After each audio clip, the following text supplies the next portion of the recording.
Hello, volunteers. On behalf of the Dependable Systems and Analytics Research Group, we thank you for helping us with data labeling.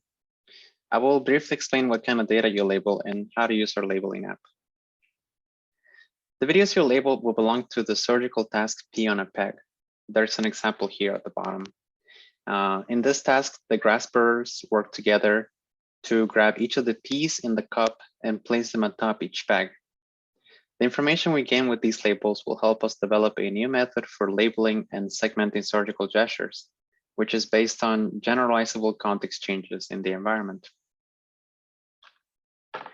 When you begin labeling, we want you to look at the current video frame and decide what the left and right grasper are in contact with or what they're holding.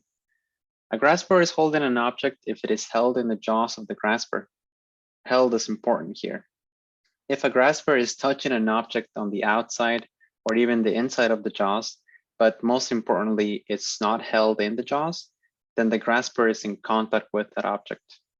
You might notice that when a grasper is holding an object, it is also in contact with it. And that's because they're mutually exclusive states. And we want you to label holding over in contact with. The other object of interest are the peas with the following 5 states. This one has more states than the other. So let's start with an example to illustrate when to choose each state. Here's an example from the surgical task Pea On A Peg. I'm going to walk you through at least a couple of the P's to show you all of the P states. So the default is not held, and this is how we start out.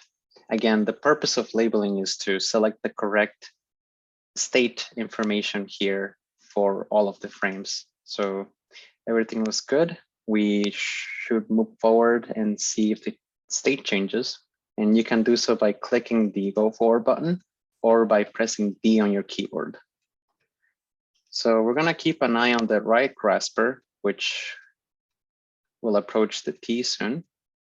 And we should expect to see some contact soon.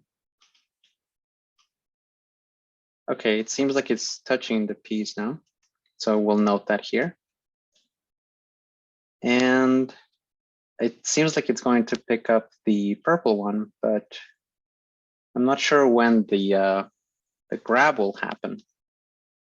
Okay, so we saw that the grab move happened the frame prior, and we can actually go back and label that with the Go Back button or by clicking on A, though do keep in mind that whichever frames you go back to, you're going to have to relabel.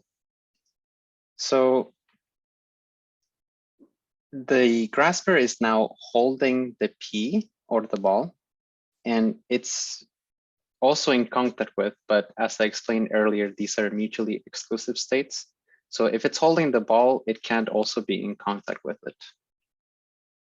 We should also change the P state, and that's the first state. In cup means that the P is held, but it's below the rim of the cup. So it's in cup until it's out of the. Okay, so we can say not stuck together. Stuck together, we might get to it. It's when the P's get stuck and then the other grasper comes in to help. So we'll select not stuck together here. And it's touching the peg. We change to on peg. And the grasper lets go. We will note that here. When the grasper lets go of the P, you want to select not held because we want to move on to the next P, and we don't want the states to bleed over. So we select not held and repeat the steps. That right grasper again comes in contact with some of the P's and then comes off. And then tries one more time.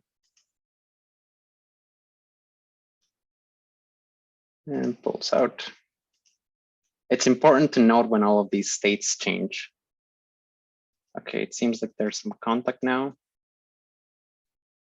And it's grabbing. when it's grabbing, we also need to change the contact state. And I forgot about that. It's holding the P, so we need to change the P state to in cup. It's important to remember. Oh, it's actually stuck to another P, so we need to change that to stuck together. And oh, then it just came off. We can select not stuck together now. But you saw that the other P was being dragged with the one that's being held, and that's when the other grasper comes in and help. So they are not stuck together. It'll soon reach one of the pegs.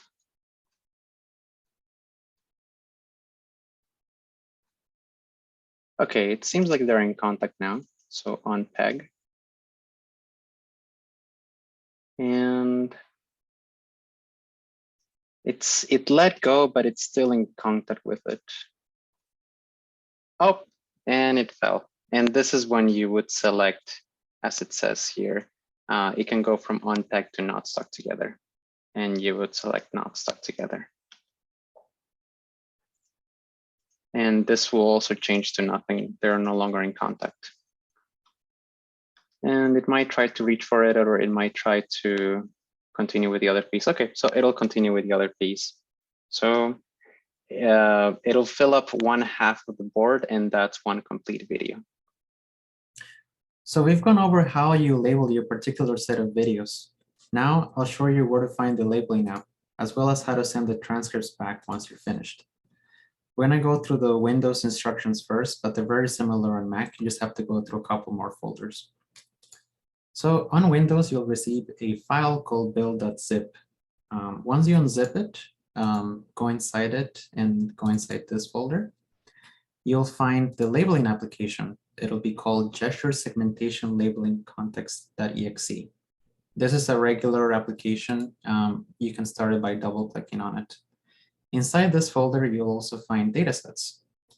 Going inside it and inside DB, you'll find the task that we assigned to you, and this will be the only folder here. Inside it, there's the video folder containing all of the videos that we want you to label, and transcriptions, which contains the labels that you're creating as you finish each video. When you're labeling and you see this message, it won't show you more labels because it thinks you're finished. So if you see this message, please go into your transcriptions folder and check that there are as many files here as there are videos on the videos folder. You can also check into each one and see that they are not empty and they contain some information on them. On Mac, you'll receive a Mac build.zip or .tar. Unzip that, and in it you'll find two folders. Please go into dist. So on Mac, in the dist folder is the labeling application called Labeling App. And to start labeling, you can double click on it. It is also a folder that you can go inside of by right-clicking and selecting Show Package Contents. And this is where the transcriptions and the videos are. It'll be inside Contents and inside Resources. And there's the datasets folder. Again, as on Windows, we want you to check that there are as many files on the transcriptions folder as there are on video. And we also want you to check into some of the files on the transcription to see that they're not empty and there's actually data written on them. To send the labels back, we want you to create this. We want you to zip your transcriptions folder. And you can do so by right-clicking and selecting send to zip, or you can use WinZip or WinRAR. This file you can attach to an email and you can send it to either me or Kay. We're going to look through the labels, and if everything looks well, then you're good to go. But we might ask you to relabel some of them if we encounter some mistakes. If you liked labeling, we have lots more videos to label. So please let us know and we'll send you another kit. Otherwise, we thank you for all your help.